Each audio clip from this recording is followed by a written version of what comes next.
Морам да кажам дека како генералното мислење, така и ако земе по-конкретно да се согледуваат, да се види колку од случаите каде што имало праширно, односно каде што се дигнал дим, каде што имало претреси, полициски истраги и така натаму, завршиле со осудителна пресуда, ќе се види дека многу мал број од случаите каде што е вмешана високата корупција, имале судска завршница. Се тоа било резултат на многу околности. Некои од нив се спороста на процесуирањето на случаите во суд од страна на обвинителството,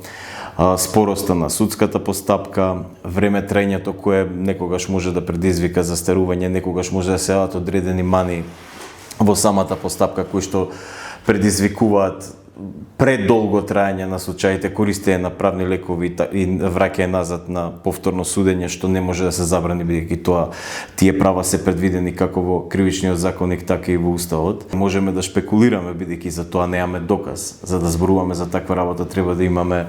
или пресуда или постапка против некој обвинител и судија, меѓутоа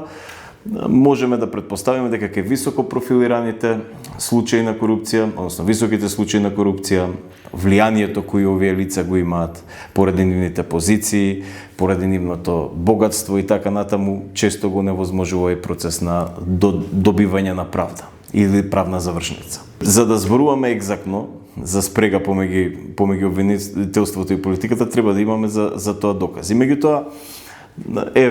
некои работи кои што се случија во последно време, како изјавата на претседателката на Врховниот суд за влијанието на политиката кој сака да го има врз одлучувањето на Врховниот суд, може да се претпостави дека таков притисок, па може би и поголем притисок, се прави и врз обвинителството. Но за такво нешто да се докаже, тоа треба да помине низ филтерот на правосудните органи, да се изведуваат докази, судовите да си донесат одлука врз основа на тоа како ние би можеле екзактно да зборуваме. Иако генерално, она што и Transparency International го зборуваше во претходниот период,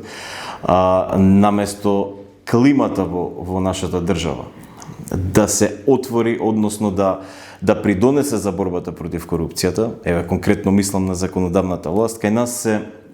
повлекуваат некои потези кои што се во спротивност со агендата за борба против корупција. Па така, не се веќе ни најнови, но измените на кривичниот законник со кои што се намали гонењето за клучни дела во справување со високата корупција, како злоупотреба на службена положба и властување, придонесе да голем број на случаи и онака спорите постапки кои се водат придонесат за застарување, побрзо застарување. Па така некаде во последниот извештај на Transparency International за индексот за перцепција на корупција се разговараше за некаде 200 кривични дела од областа на високата корупција кои нема да ја доживеат својата правна завршница. Видете, довербата на јавноста се креира како преку генералната перцепција која се пласира од стручњаците преку медиумите и така натаму, така и од персоналното искуство кое граѓаните го имаат со обвинителството и судството. Така да јас можам да кажам дека овие ниски бројки, кои беа некаде 2% доверба, се кохезија на тие две променливи. Значи секој има сопствено искуство кое е доживел, но има и генерална слика која се добива преку работа на експерти. Знаеме дека имаме препораки од Европската унија, имаме препораки од голем број на експерти домашни кои што кажуваат дека мора да се подобри работата на обвинителството и судството кога сакаме да имаме ефективна завршница на овие случаи. Така да, дали е оправдано или не, граѓаните знаете, секогаш се во право, бидејќи тие го чувствуваат тоа.